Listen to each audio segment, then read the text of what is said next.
the beginning of the movie, we see an accountant who has many binoculars in his hands. Then a police car arrives and a cop named Chad steps out. He says that everything in our life happens without any reason. So, enjoy this movie without putting much thought into it, he says, and then walks away. And you understand how you should watch this movie. After that, we see a lot of people there. The accountant gives them binoculars, and then everyone starts looking through those binoculars. Now, the scene shifts, and we see a junkyard. There, we see a quite ordinary tire. But as soon as we look at it, it feels like there's life in it. It starts moving on its own and rolls, shaking off the dirt from the top. With a lot of excitement, it starts moving forward, and a bit ahead, there's a plastic bottle in its path. It crashes into it and then continues rolling. After that, it encounters a glass bottle, but if it climbs over it, it might get punctured. It would hurt. So now we see the strengths of that tire here. It vibrates rapidly, and the glass bottle separates in the middle. Now, you must understand that this can't be just an ordinary tire. Well, on the other side, all the people were still focused on this tire, and it seemed like a circus was going on here. Well, now we head back to the tire again. Now here, we see once again that the tire utilizes its powers. Now, in front of it comes a steel can, which it separates in the middle. Then, with great excitement, it starts rolling from there, and now the sun sets. Friends, it becomes night, so now the tire stops under a tree and rests, eventually falling asleep. Poor thing, it must be tired, right? So the next morning comes, and the tire sets out on its journey again. But there, we see the accountant approaching the people who are sleeping. He steals their money and valuable items, then wakes them up. But maybe those people aren't bothered by these things, as they go back to doing the same work and start staring at the tire again. They are really strange people. So now the tire feels quite thirsty,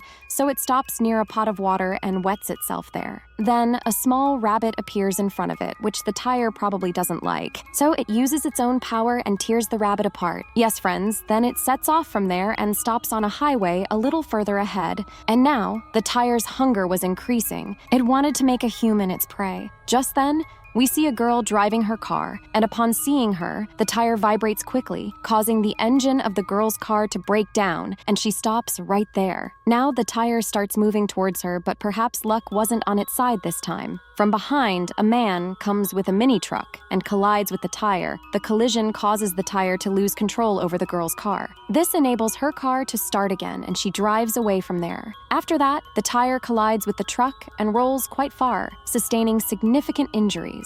Just then, it sees a crow in front of it. Angered by the sight, the tire vibrates vigorously, causing the crow's body to be torn into pieces. After that, we see the same man from the truck who collided with the tire. He stops at a gas station and fills his car with petrol. But then we see that the tire has also arrived there, and maybe it will take revenge for that collision. He notices the tire but chooses to ignore it. However, the tire vibrates rapidly upon seeing him, and as he looks at it, the man's head becomes a mess. Yes, friends, that's where his demise occurs, and this is the true power of the tire. It takes its revenge for the collision and now moves on to the thing behind which caused the collision. It means he goes after the girl with the red car. He goes outside a hotel, seeing her car parked there, understanding that she stopped here. He goes outside her room, opens the door, then watches her as she showers.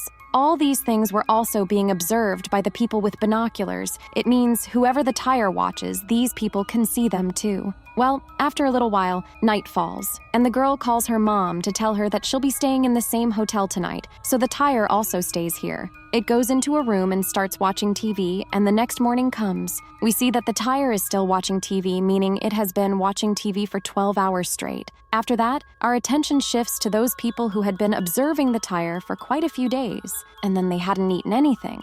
They were quite hungry. Now, the scene shifts from here, and we see an accountant who gets ready, and in his room, we also see an ostrich. Just then, the accountant receives a phone call in which he says, "Sir, don't worry, your work will be done." After this, he goes to those people with his bicycle and gives them the ostrich to eat. Those people were quite hungry, so they start eating the ostrich in a rather strange manner, almost like animals. However, there is a man sitting in a wheelchair who does not eat the ostrich. He was just observing it with binoculars. Now, we look at the hotel where the tire had stopped. Outside its room, a service girl arrives and knocks on the door, but nobody opens it. So she just goes inside like that. When she enters, she notices several marks of the tire on the bed, and she also hears the sound of a shower. She thinks that perhaps the owner of the room is taking a shower, so she calls out, "Sir, I'll come back in a while if you're busy." But he doesn't respond, and when the girl removes the shower's curtain, she sees the same tire showering there. In anger, she picks up the tire and throws it out because it had made the entire room dirty. After getting very angry about this, the tire stands up again and goes back into the room, where it kills the room attendant. Then, it starts watching TV again. Now, when it goes back into the room, the hotel owner's son sees the tire and tells his dad about it. He informs his dad that a tire, which is alive, is moving around, but his dad doesn't believe him and sends him away from there. On the other side, we see those people who were observing the tire through binoculars. All of them start feeling pain in their stomachs. Seeing this, the wheelchair man tells them that they have been poisoned. After that, they all die. However, the wheelchair man survives because he didn't eat the ostrich that was poisoned. In the next scene, we see many police officers outside the hotel who came to investigate the death of the room attendant. Here we see the same officer who was shown at the beginning of the movie. He tells his colleagues that there are many murders happening in the city, and we need to catch this killer as soon as possible. While saying this, the alarm of his car starts ringing. Upon hearing it, he tells everyone to stop the drama now because whoever was watching us, they are all dead. It was just a drama. Upon hearing this, his colleagues are quite shocked because the girl was actually killed. But Chad still felt like all of this was a part of the game. He tells everyone, "Shoot me and see, nothing will happen to me." They all shoot at him, but nothing happens because all the bullets are fake. Just then, the accountant comes to him and says, "Sir, the poison we gave those people in the ostrich didn't affect the man in the wheelchair and he's still alive."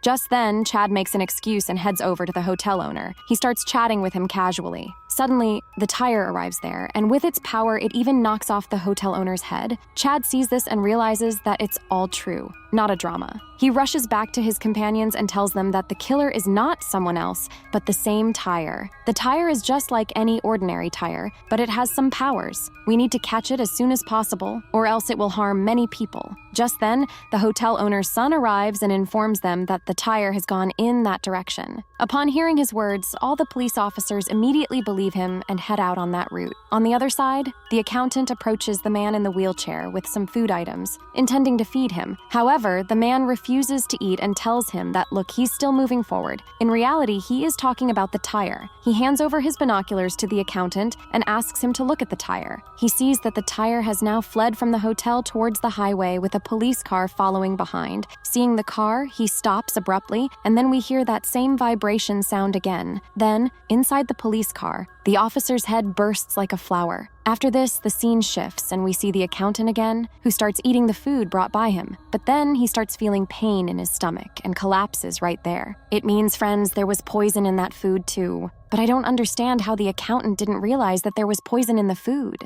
Well, the man in the wheelchair knew about this, so he didn't eat the food. Now at this point, friends, the tire reaches a place while having fun, where some people are seen burning old, worn-out tires. And maybe this thing doesn't please the tire. Then it vibrates, and what happens next with them is not shown to us. But yes, maybe they also turned into flowers. Well, a few days later, we are shown scenes of the entire city where there are shopping malls, roads, and everywhere there are dead bodies. There are severed heads and all sorts of things, and upon seeing this, the city police speeds up to find that tire. And then one day, finally, they find the tire that was peacefully watching TV at home. Outside, Chad and the hotel girl are in a police van. They had actually set a trap to bring that tire out of the room. They had placed a dummy outside the room, which had a speaker and a bomb in it. The speaker played the voice of the hotel girl, who was speaking from inside the van, so they could bring the tire out. After a while, the tire comes out, but then the wheelchair man arrives there and quickly speaks to Chad, saying, "Hey guys, can't you catch a tire? It's such an easy job." And friends, the tire listens to what the wheelchair man says.